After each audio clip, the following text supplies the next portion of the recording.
Assalamualaikum warahmatullahi wabarakatuh. Alhamdulillah wassalatu wassalamu ala Rasulillah sayyidina maulana Muhammadin wa ala alihi washabbihi wa wala ma ba'du. Teman-teman PCINO Jerman juga Belgia, semua narasumber masuk Profesor Dr. Quraish Shihab dan beberapa narasumber yang saya hormati. Tadi saya barusan ngaji Bulughul Maram, jadi baru bisa hormat acara ini sekarang. Mungkin yang saya sampaikan karena tema di sini diserahkan sama narasumber, saya sedikit cerita tentang ciri khas pesantren ya, atau karena ini acara NU ya bisa dikatakan khas-khas NU. Begini, jadi di antara ajaran leluhur adalah riwayat hadis yang diriwayatkan Imam Ahmad bin Hanbal, al-bilad biladullah wal ibad ibadullah fa haitsu ma asabta khairan fa'akim. Jadi status hakikat bumi semua milik Allah, semua hamba juga hambanya Allah, maka di mana saja Anda menemukan kebaikan, silahkan berdomisili atau bermukim atau beraktivitas di situ. Kenapa saya terjemah sampai 3 kali, bermukim, berdomisili, beraktivitas? Karena dalam beberapa khazanah yang kita baca bahwa bumi ini, bumi yang kita huni adalah materi kita, bahwa manusia sebagaimana kita tahu adalah materinya dari bumi. Sehingga karena sekarang manusia bisa berpikir, bisa olah otak, bisa olah perilaku, sebetulnya yang dialami bumi juga sama. Hingga bisa saja teman-teman yang di Jerman, yang di Belgia dan di beberapa negara Eropa itu mungkin mustajabnya bumi, lama sekali berdoa ingin di situ ada tempat sujud. Kebetulan yang mau sujud teman-teman yang merantau di sana, jadi bumi yang enggak dipakai sujud itu ngeluh sekali karena enggak dipakai sujud. Sehingga dalam Islam yang membedakan dengan agama lain diantaranya kata Rasulullah SAW, agama ini adalah ju'ilat anal ardu kulluha masjidan. Jadi semua bumi Allah adalah sah sebagai tempat sujud. Di mana zaman itu agama-agama lain masih mengharuskan ritual tertentu harus di tempat ibadah. Tadi kalau Islam membolehkan sholat di pabrik, di lapangan, di mana saja asal tempat itu suci. Oleh Islam dibolehkan sholat, disebut ju'ilat lanal ardu kulluha masjidan. Jadi semua bumi bagi umat ini semuanya sah dipakai tempat sujud. Lalu makna sujud sendiri, ini perlu dicatat. Makna sujud sendiri adalah tauhid. Di sujud itu kalau fisik adalah meletakkan anggota 7. Jadi kalau ahli fikih menekuni sujud itu apa? Watul jabhah, watul yaden, watul qadamain, watul badan, watul qadamain. Jika di situ disebut, saya kata Rasulullah diperintahkan sujud melibatkan 7 anggota, yaitu al jabhah, al yaden, terus ar-rukbatain, al qadamain. Ada anggota 7 yang harus sujud. Lalu kemudian banyak ulama yang mengatakan, lalu baik mana sujud di masjid sama di luar masjid? Biasanya ahli fikih menjawab, al-fadilah al-muta'alliqah bidzatil ibadah, kualitas sujud itu sendiri, kualitas sholat itu sendiri, itu mengalahkan kualitas yang berkaitan dengan tempat dan waktu. Ini penting saya utarakan supaya kita kita nyaman, kita punya status, kita punya identitas di depan Allah Subhanahu wa Ta'ala. Pernah ada periode di mana Rasulullah itu gak bisa sholat di Masjid Haram karena diembargo oleh kafir Quraisy yang zaman itu sebagai penguasa Masjid Haram. Justru Nabi yang kekasih Allah, orang terbaik, bisanya sholat itu di Aqobatu Mina, di Aqobah, di lereng-lereng gunung seputar Mekah. Tapi itu tidak akan mengalahkan orang kafir yang ritual di Masjid Haram zaman itu karena dengan cara yang salah. Utama Nabi yang ritual sholat secara benar meskipun enggak di Masjid Haram. Sehingga itu bukti bahwa ibadah yang fadilahnya terkait dengan pemenuhan syarat dan rukun itu lebih utama ketimbang ibadah di tempat terhormat tapi tidak memenuhi syarat dan rukun. Di mana zaman itu pelakunya adalah orang-orang yang salah. Zaman itu disebut wa makana sholatuhum indal baiti illa muka'aw wa tasdiyah. Kenapa saya bikin mukaddimah demikian? Supaya teman-teman yang di Belgia, di Jerman, antara membangun masjid fisik dengan sekaligus membangun atau mengajarkan atau bikin komunitas di mana orang sholat itu sekaligus benar. Jadi jangan sampai desain masjidnya benar, kiblatnya benar, terus syiarnya benar, kemudian cara sholatnya itu salah. Salah itu bisa karena tidak memenuhi standar fikih atau tidak memenuhi standar ilmu hakikat. Sehingga saya di sini sebagai orang yang peneliti fikih, saya mohon semohon-mohonnya, andaikan ada anggaran bangun masjid itu misalnya 1 miliar, saya bayangkan itu ya angka yang sama, meskipun kita tidak ingin ustadz-ustadz itu matre, untuk biaya supaya orang sholat itu sekaligus benar. Tapi tidak harus bentuknya misalnya dikasihkan ustadznya atau mubaleknya atau pemandunya, tapi bahwa proses itu harus dibiayai. Meskipun alhamdulillah tanpa dibiayai panitia, orang-orang sudah berusaha benar dalam sholat lewat pelajaran dari beberapa kiai, beberapa guru. Saya beri contoh misalnya begini, saya sering ngeluh ya, ada masjid itu bagus, semuanya bagus, fasilitas fisiknya bagus, tapi dengan cara sholat yang salah. Mungkin akhirnya membingungkan kiai-kiai karena harus nyari kaul-kaul yang paling do'if, yang paling lemah untuk ngesahkan cara sholat yang seperti itu, karena sholat yang standar gak diajarkan secara benar. Misalnya sujud tadi yang saya beri contoh, di beberapa kitab fikih misalnya meletakkan jabhah itu harus ma'atahamulin yasir, sedikit ditekan, karena untuk sampai memastikan itu sujud, itu anggota 7 sedikit ditekan. Dan ditekan ini penting karena supaya keterikatan manusia dengan bumi, dan bumi ini penting juga jadi tempat sujud karena yang jadi saksi kita saat di akhirat. Sehingga banyak di kitab hadis diterangkan ada orang mau masuk neraka gara-gara banyak batu yang bersaksi itu dipakai sujud, kemudian orang itu gak jadi masuk neraka. Nah tentu dengan asumsi sujudnya benar. Itu juga bacaan-bacaannya, misalnya meskipun itu tidak syarat sah, dilatih subhana rabbiyal a'la bihamdi. Saat kita sujud benar-benar ikrar bahwa keagungan, kebesaran hanya milik Allah. Sehingga apapun kita jadi duta besar, dosen atau kiai besar, di depan Allah itu tidak siapa-siapa. Kita benar-benar merunduk di depan Allah, kita tidak siapa-siapa. Kita yang kiai pun bisa masuk neraka, kita yang dokter pun bisa masuk neraka, kita yang hebat pun bisa terlantar suatu saat, setiap saat. Nah barokahnya sujud ini orang akan ikrar kelemahannya dan hanya ngakui kebesaran Allah Subhanahu wa taala. Ketika mental ini nyata-nyata dihayati, maka di luar sholat dia akan berperilaku tawaduk, simpatik, sehingga keberhadiran dia rahmatan lil alamin. Jangan sampai kemudian masjid dibikin mewah, kemudian cari imam yang bacaannya paling bagus, lama-lama nyari yang paling populer, yang juara nasional, terus ukurannya begitu terus, lama-lama nyari yang penampilannya bagus, sholatnya harus seragam, terus ketika sholat harus begini, dan semuanya itu fisik. Jadi saya ngapresiasi semua pembangunan masjid fisik, tapi saya mohon semohon-mohonnya kaifiatul ibadah bistifai syurutiha wa arkaniha, ya, cara-cara beribadah dengan memenuhi syarat dan rukun harus terpenuhi. Sehingga dulu zaman Nabi itu masjid itu sederhana, tapi Nabi itu luar biasa ngajari sholat, sampai beliau meraktekkan sendiri. Ketika ada seorang Arabi, seorang kampung datang, ya Rasulullah bagaimana saya sholat? Kamu silahkan nginap di sini 3 hari, kemudian terus melihat saya sholat. Terus Nabi terakhir ngendikan shollu kama ra'aitumuni usolli, kamu silahkan sholat sebagaimana kamu melihat saya sholat. Dan ada lagi yang dilatih Nabi, sholatnya salah kemudian disuruh ngulang lagi. Idza shallaita fakabbir, kalau kamu sholat takbirnya begini, baca Fatihahnya gini, rukuk begini, i'tidal begini sampai selesai. Sehingga saya harapkan dari ibadah yang benar ini, kemudian teman-teman yang ditakdir waktu sholat masih di kampus atau di tempat kerja atau pas waktu sholat masih di mana saja, itu kualitas sholat itu kualitas yang utama, karena fadilahnya, keutamanya al-muta'alliqah bidatil ibadah. Memang kualitas sholatnya itu yang bagus.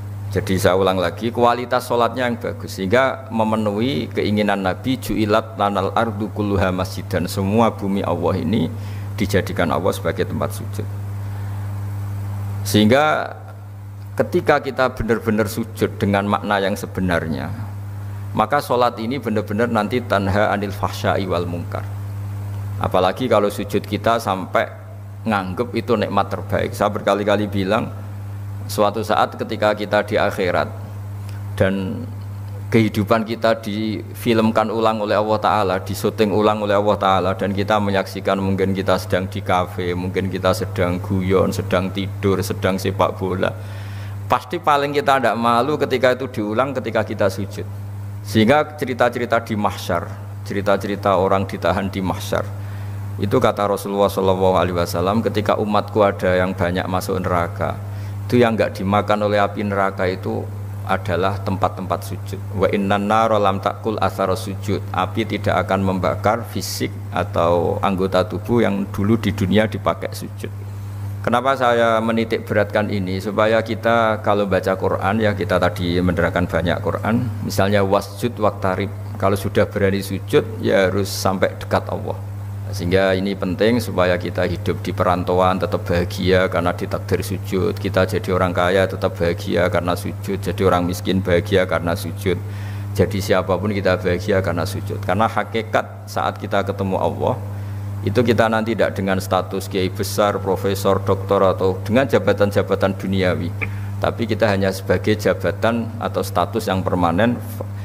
Ya Tuhan nafsul mutmainnah, irji'i ila rabbiki radiyatan mardiyah fadkhuli fi ibadi wadkhuli jannati. Jadi status kehambaan kita ini hanya bisa kita dapatkan setelah kita sholat itu benar, menghamba sama Allah benar. Setelah status kehambaan ini benar, baru ada wadkhuli jannati. Jadi fadkhuli fi ibadi, masuklah berstatus sebagai hambaku, baru wadkhuli jannati, kamu boleh masuk surgaku. Sehingga tadi nggak perlu pembiayaan kaifiyah atau pembiayaan guru-guru untuk melatih sujud. Saya pikir itu tidak penting karena masih banyak orang ikhlas yang mengajarkan sujud yang benar, sholat yang benar. Tapi saya mohon di masjid-masjid di Eropa juga harus ada kitab takrib, kitab mahali. Karena kalau takrib saja resikonya itu kalau ada satu perilaku ibadah masyarakat kita yang menurut kitab takrib itu tidak sah, padahal nanti kalau dicari referensi di kitab yang lebih besar mungkin ada pembenarannya. Dan barokahnya kitab-kitab besar itu mungkin misalnya yang ditakdir kunut, yang mungkin kita tahu itu mazhab Syafi'i, yang mungkin ada tamu dari mungkin dari Arab Saudi atau di mana yang pas jamaah di kita tidak kunut, kita tahu itu mazhab Hanafi, sehingga cara pandang kita terhadap lintas mazhab itu lebih luas. Masyhur itu Said Muhammad dan beberapa ulama sering ngendikan li'annal insana kullamat tasa'a fikruh qalla inkaruhu 'alan nas. Karena manusia ketika bacanya banyak, baca referensinya banyak, maka tidak gampang engkar, ya, tidak gampang menyalahkan orang lain. Kenapa baca banyak ini penting? Karena apalagi teman-teman yang hidup di Eropa itu kan komunitasnya besar, dan wong kita di haji saja melihat cara ibadah macam-macam, dengan cara yang macam-macam, dan sebagian ya memang karena madhab, bukan karena kesalahan. Kalau karena kesalahan memang ya didis, ya memang salah. Memang sebagian itu karena madhab. Misalnya kita pas kecil sampai besar, keyakinan kita megang perempuan itu yang ajnabiyah itu batal. Tapi guru-guru kita khusus pas tawaf diminta intikal madhab, mengikuti madhab. Kalau bersentuhan dengan perempuan tidak batal, karena agak kebayang kalau setiap bersentuhan dengan perempuan kemudian kita harus wudhu lagi, harus memperbarui tawaf lagi misalnya. Kemudian yang terakhir, ini memang saya tidak akan cerita masjid, tapi cerita kualitas aktivitas di masjid. Saya bawa kitab Sahih Muslim, di mana tradisi pesantren atau tradisi NU itu sering tahlilan, sering baca tasbih bareng, baca tahlil bareng. Ini juga penting karena disebut al-baqiyatus sholihat. Baqiyat itu satu kalimat yang abadi, sholihat itu yang layak. Saat nanti di akhirat itu kita tidak siapa-siapa. Yang tetap sebagai aktor, sebagai al-fa'ilul mukhtar itu hanya Allah Subhanahu wa taala. Sehingga kita dilatih mulai kecil sampai sekarang disuruh ikut tahlil, ikut baca tasbih subhanallah bihamdi atau subhanallahil azim, maha suci Allah, maha besar Allah. Karena itu kalimat yang abadi. Kita manusia apapun hebatnya itu digerus oleh tua, digerus oleh sakit, dilumpuhkan oleh kelemahan kita. Yang hakikat abadi itu ya Allahu Akbar. Kita tidak pernah besar abadi. Sehingga ketika kita nanti di akhirat, yang al-baqiyatus sholihat itu bukan kita. Kita tetap orang yang kulluman 'alaiha fani wa yabqa wajhu rabbika dzul jalali wal ikram. Orang yang rusak, orang yang rentan, orang yang profan. Yang abadi itu Allah. Sehingga kita dilatih tahlil Allahu Akbar kabira walhamdulillahi katsira. Ini disebut al-baqiyatus sholihat. Karena nanti kamu di akhirat, kalimat-kalimat yang kita utarakan di dunia itu semuanya tidak ada gunanya kecuali kalimat-kalimat yang memuji Allah Subhanahu wa taala. Sehingga dalam sebuah hadis disebut secara jelas ad-dunya mal'unatun mal'unun ma fiha illa zikrawah wa ma walahu au aliman au muta'alliman. Kalimat-kalimat yang di dunia yang sering kita baca itu mungkin mudah hilang. Yang enggak mudah hilang adalah kalimat-kalimat yang terkait memuji Allah Subhanahu wa taala. Saya sering ditanya sama beberapa orang, ini mungkin statement terakhir saya. Gus, kenapa banyak negara Eropa yang negaranya lebih tertib sehingga kita lebih nyaman karena sistem negaranya bagus, hak asasi manusia terjamin, kemakmuran rakyatnya terjamin. Terus saya bilang Islam tidak akan pernah melarang orang belajar dari negara manapun, tapi yang jelas pesan saya, kamu harus ingat Allah dulu. Sistem itu bisa bagus karena ada bumi yang disediakan Allah. Orang bisa hidup karena ada oksigen yang diciptakan Allah. Orang bisa bertahan hidup karena ada air yang diciptakan Allah. Sehingga apapun baiknya sistem negara manapun, tetap nomor satu itu karena jasanya Allah, bukan yang lain.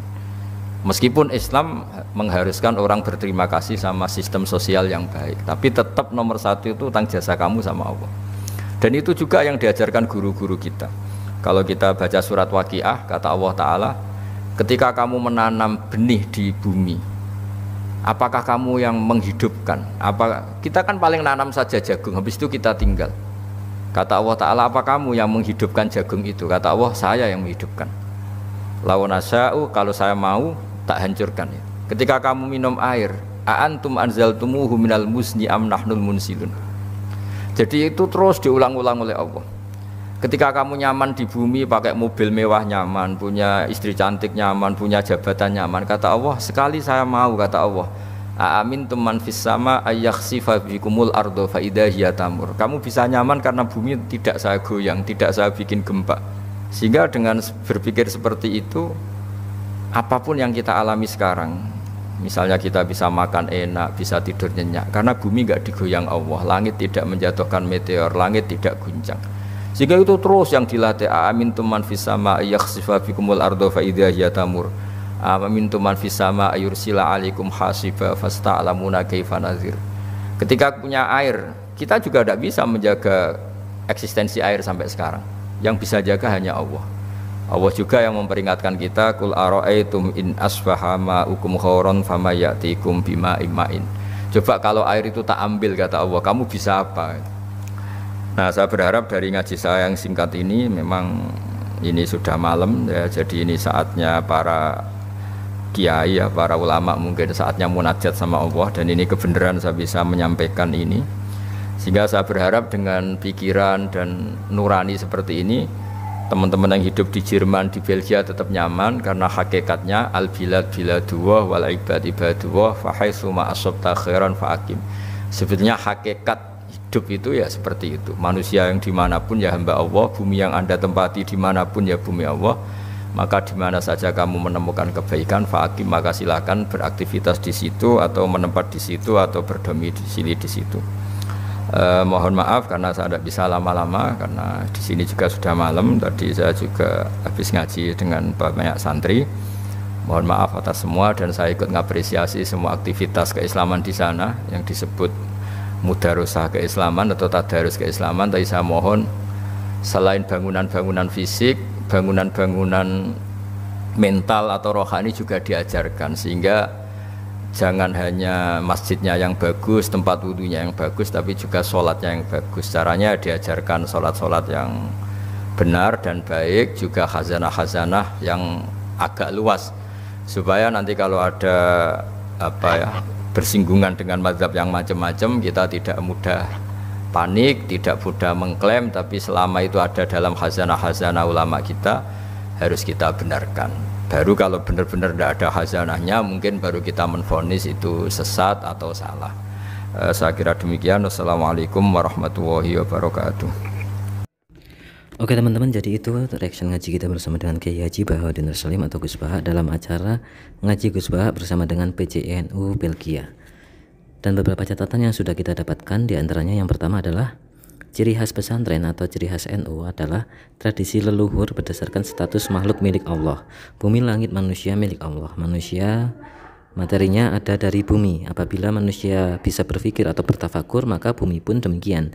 Sehingga semua bumi buminya Allah adalah sah untuk sujud. Yang kedua, makna sujud adalah tauhid. Secara fisik sebagaimana tuntunan melibatkan 7 anggota. Lalu baik mana sujud yang ada di rumah atau yang ada di masjid. Nah, kualitasnya sholat atau sujud itu sendiri itu mengalahkan tempat sujud. Jadi artinya sujud bisa di mana saja, yang terpenting adalah sujudnya dengan benar. Yang ketiga, apabila tinggal di tempat Islam yang mayoritas, maka lebih utama sholat.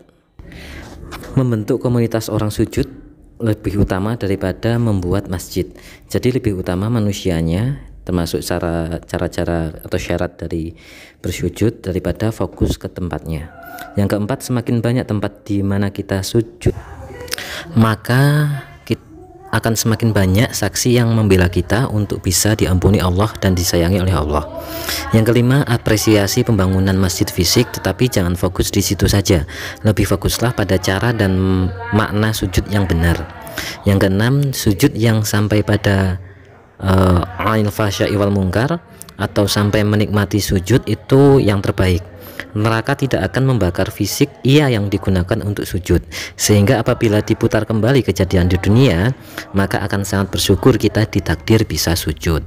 Yang ketujuh, mempelajari syarat atau tata cara sujud, referensinya banyak, maka ia tidak mudah menyalahkan orang lain, mampu mentolerir cara sholat yang berbeda dari mazhabnya. Yang kedelapan, masjid digunakan untuk tahlilan, maka itu baik karena tahlil adalah kalimah yang abadi. Kita itu bisa rusak, yang abadi hanya Allah. Dan semua kalimah itu bisa rusak kecuali kalimah yang memuji Allah dan Allah itu sendiri. Yang kesembilan, kenapa banyak negara di Eropa yang sistemnya itu bagus, tidak korupsi dan lain-lain? Jawabannya, setiap bumi adalah fasilitasnya itu dari Allah. Sistem negara yang baik juga berkat fasilitas dari Allah, berkat rahmatnya Allah. Lebih utama dampak Allah daripada sistem apapun. Misal kita menanam padi, yang menumbuhkan tetap Allah, kita hanya menanam saja. Sehingga kuasa Allah bisa membuat bagus atau menghancurkan suatu negara termasuk sistemnya. Yang 10 atau yang terakhir adalah pesan dari Gus Baha mengenai bangunlah mental dan rohani yang lebih baik ya. Artinya bangunan mental dan rohani itu lebih utama daripada bangunan fisik. Belajar tata cara sholat, tata cara sujud agar lebih benar, dan perbanyak referensi agar tidak mudah menyalahkan orang lain ataupun pendapat dari orang yang berbeda pendapat dengan kita. Mungkin itu saja teman-teman yang bisa kita dapatkan dari kajian kita bersama dengan Gus Baha kali ini. Catatan-catatannya semoga menjadi ilmu yang manfaat dunia akhirat, semoga berkahi untuk kita semua, dan semoga kita senantiasa istiqomah ngaji bersama dengan Gus Baha. Sekian dari kami, terima kasih, mohon maaf bila banyak kesalahan. Wassalamualaikum warahmatullahi wabarakatuh.